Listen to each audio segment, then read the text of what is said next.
Hello, everyone. Welcome to this session on learning mathematics through concepts and examples. Today, we are going to explore piecewise defined functions and the domain and range of the function.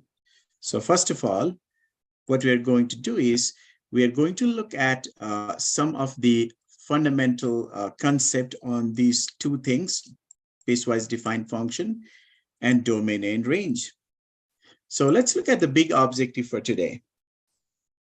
Okay, so by the end of this lesson, you'll be able to identify the properties of function like increasing, decreasing, and constant.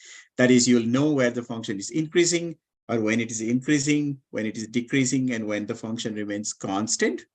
You are also going to learn how to evaluate the function and then find the value of the function at certain point in the domain of the function. You are also going to learn how to find the domain and range of the function using algebraic method and also using the graph. And finally, the overall goal is you should be able to analyze some sort of, function like the piecewise defined function or some other functions. So these are the big goals for today. Let's get started with the first example. Here is our first example. The function f is defined as f of x equal to, this is how it is defined, for the values of x less than -1, okay, for the values less than -1, the function is 2x plus 1.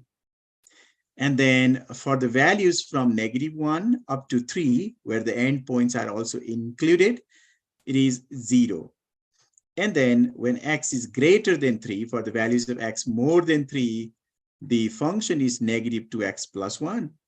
Now we are asked to find a couple of things here. So for part A, let's solve this part A here. So in first part, we are asked to evaluate f of -3, f of 0, and f of 5. So first of all, let me show you f of 3 here. And in order to find the value of the function at f of -3, so in order to find the value of the function at -3, we have to plug in x equal to 3 in this function. But if you look at this value, x -3, -3 falls in this interval. Okay, -3 is a number less than -1. That means we have to plug in -3 into this piece of the function. So that is 2 times -3, 2 times -3 plus 1, which is equal to -6 plus 1 or -5. So the value of the function at -3 is a -5. Similarly, next one is we have to find the value of the function at 0. So let's find f of 0.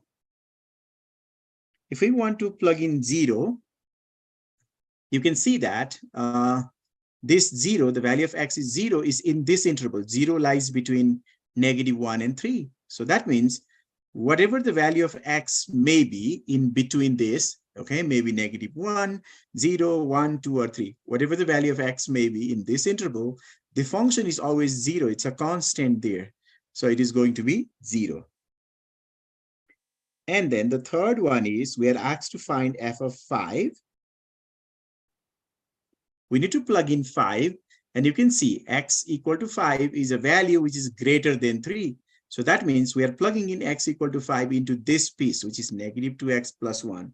So -2 times x is 5 plus 1. That is -10 plus 1, which is equal to -9. So those are the values of the function at these 3 points. So what we did here is we first of all identified the point where it lies. Does it lie in the first piece or first interval? Does it lie in the second interval? Or does it lie in the third interval? And we plug into the proper piece of the function. Okay, now in part B, let's look at these 3 now, B, C, D. They are very similar. So in part B, what we are asked to do is we are asked to determine the interval on which the function is increasing. Now, if you look at this function carefully, whether it's 2x plus 1, 0, or -2x plus 1, all these pieces are linear function. Okay, this is a straight line. This is also a straight line y equal to 0. This is also a straight line. But the question here is determined. So in the straight line function, We can easily tell whether the function is increasing or decreasing by looking at the slope. So determine the interval on which the function is increasing. If you look at this third piece, the slope is negative. -2 is the slope. That means it is decreasing. This piece, it is 0. It's always 0. It's a horizontal line. So it's a constant. Whereas this first one has a slope of +2, 2x plus 1. That means it is increasing. So the function is increasing for x less than 1. So we can say f of x is increasing, okay, increasing for x. Okay, let me read this one more time. This is increasing for x is less than -1. I don't know what I said before, but this is increasing for x is less than -1. X is less than -1. That is from -infinity up to -1 in the form of an interval, the function is increasing. Second part, we have to determine where the function is decreasing. Function is decreasing if the slope is negative. So here you can see that the slope is negative. It is negative for x greater than 3. That means the function is decreasing for x greater than 3. So we can say f of x is decreasing. F of x is decreasing for x greater than 3. That means from 3 all the way up to infinity, the function is decreasing, right? Slope is negative, so decreasing. And in part C, we have to determine the interval on which the function is constant. Function is constant if the slope is 0 or the line is horizontal. So if you think of this one, this is f of x equal to 0. F of x equal to 0 is a horizontal line. That is actually the x-axis. So there the slope is 0 or it is constant. And it is constant from -1 up to 3. So we can say f of x is constant. Okay, constant for the x values between -1 and 3. And you can write this as an open interval from -1 up to 3. Okay, this is how we can solve this type of problem. You can always, sketch the graph or quickly graph this type of function on your calculator and try to check whether your result is correct or not. So for example, I have the function here. I graph the function over here, and you can see here is the first piece. This is 2x plus 1 for x less than 1. It is a decreasing function. If you go from left to right, it's increasing function, right? So for the values less than -1, the function is increasing. Here you can see it is a constant. This is the second piece, 0, from -1 up to 3. It's a constant like that. And then here it's again decreasing. It's this one. So if you don't see it clearly, I'm just going to make it big so that you can see it clearly. Look at that. Just to look at it, okay? There we go. You can see for the values of x less than -1, the function is increasing. From -1 up to 3, function is constant. And then from this 3 all the way up to infinity, the function is going down or decreasing. So we can always, sketch the graph quickly in our calculator or using our calculator and verify our result. So that is our first example. Now let's move on to the second example. Okay, here in the second example, we have two parts A and B. And here we are asked to determine the domain and range of the following functions. So let's begin with the first one. So for the first part, we have f of x equal to, it's a square root function, f of x equal to square root of 3x minus 5. Remember, if the function is a square root function, or a fourth root function, or a sixth root function, or I should say even root function, then this type of function is well defined if the quantity inside the square root or inside the root is greater than or equal to 0. So here we can say f of x is well defined, okay? F of x is well defined if 3x minus 5 is greater than or equal to 0. Now you can solve this inequality by adding 5 on both sides. So if you add 5 on both sides, you get 3x is greater than or equal to 5. And in order to find the value of x, you can divide on both sides by 3. So you get a 5/3. That means this function f of x has a domain where x is greater than or equal to 5/3. So that means we can say that the domain of this function starts at 5/3 and it goes all the way up to infinity. 5/3 is included because there is also equal to sign. Okay, so that is the domain, or the domain of the first function, which is given here. Now, in order to find the range, what I'm going to do is I'm going to sketch the graph of this function quickly. It's a square root function. So to find the range, it is better if you can sketch the graph and then look at the graph of the function to answer the question. So the graph of the square root function, it will look like that. Okay, that is the graph of the function. So you can see this point here. Let me show it in red. This point here is 5/3.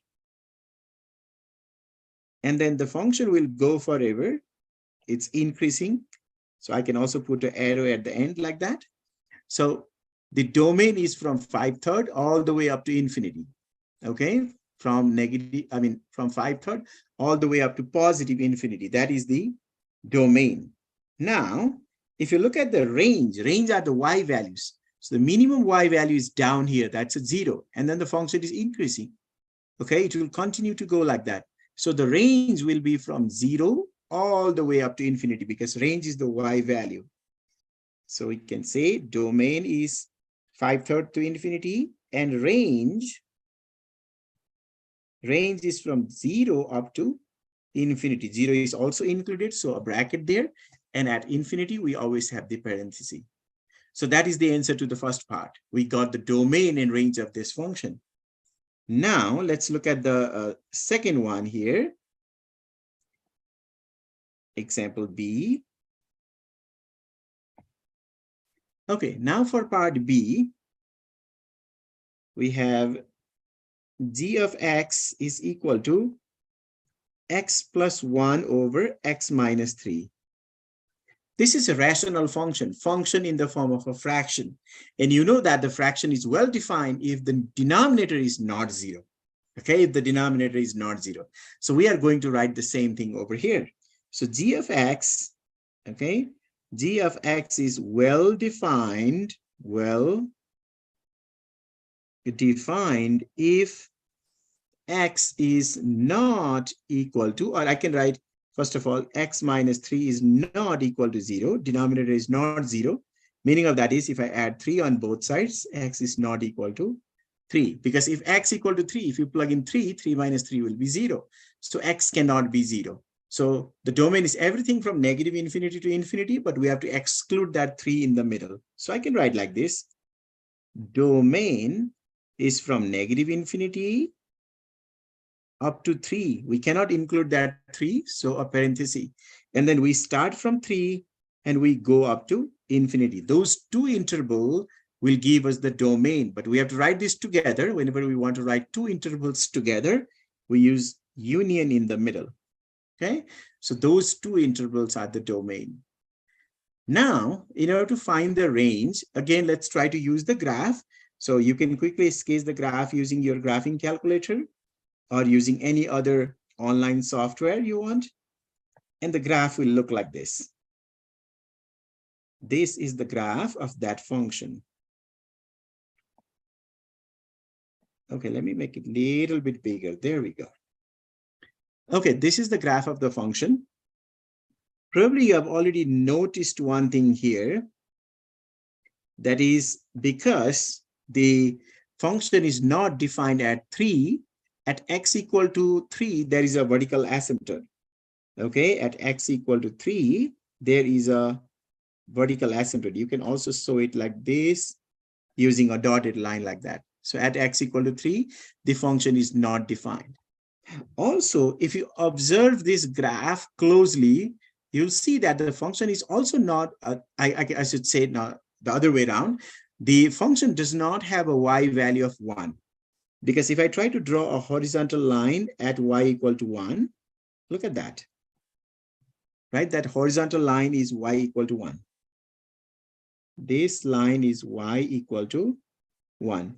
Graph is not touching that line. Meaning of that is y equal to 1 is excluded from the range. Just like x equal to 3, this one, just like x equal to 3, okay? Just like x equal to 3 is excluded from the domain, y equal to 1 is excluded from the range. That means the range of this function is from negative infinity all the way down up to 1. Okay, negative infinity up to 1. 1 is not included. And then from y equal to 1 all the way up to infinity. From 1 up to infinity. And to combine those two, we put the union in the middle. Okay, so the range is from negative infinity up to 1 and from 1 up to infinity. And remember, this line x equal to 3 is the vertical asymptote, whereas this line y equal to 1 is the horizontal asymptote. Okay, we got the domain and range of these two examples. In example A, it was a square root function, which was shifted, right? Which was shifted to the right by 5/3 units. And this one is the rational function with two asymptotes, both vertical and horizontal asymptote. Okay. Next one here. So in next example also, we are asked to find the domain and range. And here we have the logarithmic function and a polynomial function. So let's work on A first. So in part A, we have h of x is equal to natural log of 3x plus 2. Remember, this is a natural log function or any other log function it can be. This type of function, the log function is defined if this quantity here, okay, if this quantity here is greater than 0. Remember, in the square root function, it was greater than or equal to 0. But here, it is strictly greater than 0.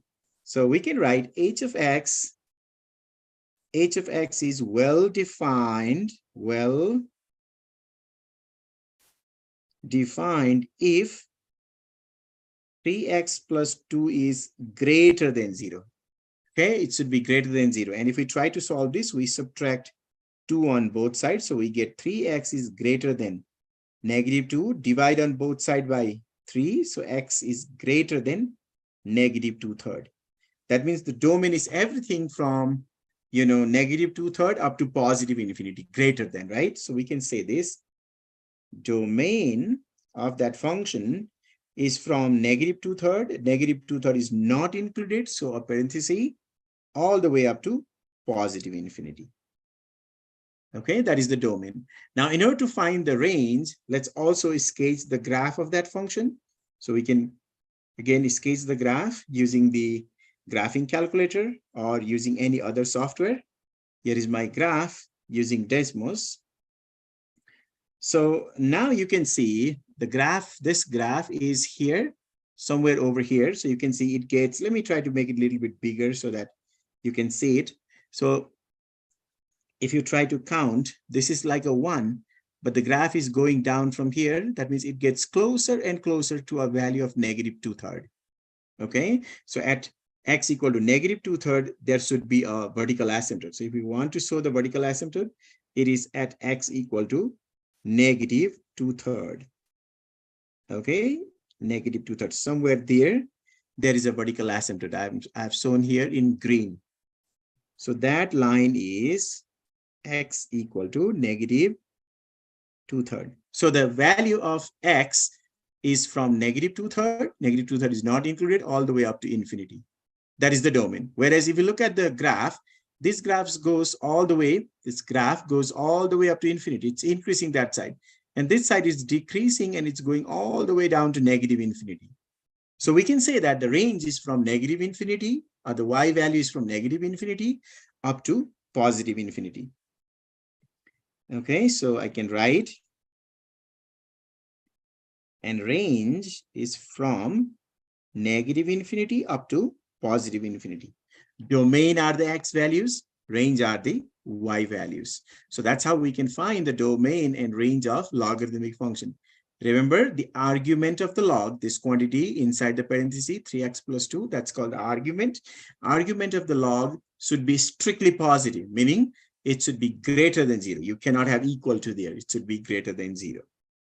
Okay, so that's our first example. Now, let's look at the second example. That is example B here. Okay, in B, we have f of x, not f of x, k of x. Sorry about that. K of x is equal to 2x squared minus 5. Remember, this is a polynomial function. In fact, this is a quadratic function, which is first scaled by 2. That is, the function is made narrower, and then it is shifted 5 units down. So this is a polynomial function. So for polynomial function, remember, polynomial function is defined for all values of x from negative infinity up to positive infinity. So we can say k of x is defined for all x in the real number line. Okay, this symbol here is for all x in the real number system. That's from negative infinity to infinity. So what I mean by that is the domain of this one has no restriction. Domain is from negative infinity up to positive infinity. It's defined for everything. So the domain is from negative infinity to infinity. No restriction here. For example, in this one, in A, there was a restriction. The argument of the logarithmic function must be greater than 0. Also, in the previous examples, you can see for this rational function, okay, for the rational function, denominator must not be 0. Denominator cannot be 0. There was a restriction there. And also for this square root function or even root function, I should say, like a square root, fourth root, sixth root, and so on. This quantity inside the square root must be greater than or equal to 0. So there were restriction in these two examples and also in this one, A here. But in the polynomial functions, there is no restriction. All polynomial functions are defined for everything on a real number system. That's from negative infinity to infinity.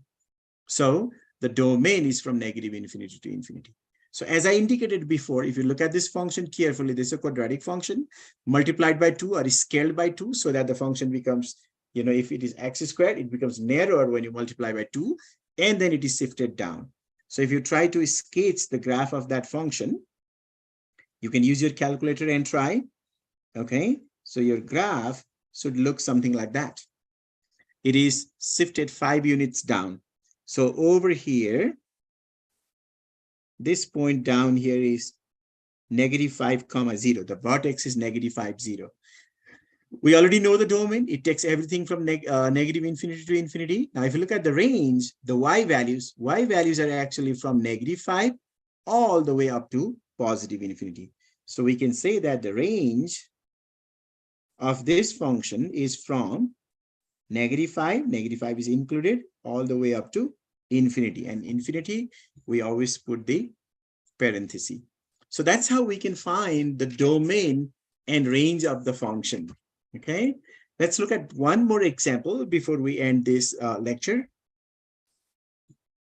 Here's the next example. So in this one, they have already given the piecewise defined function here, and we are looking at this graph and answering the question.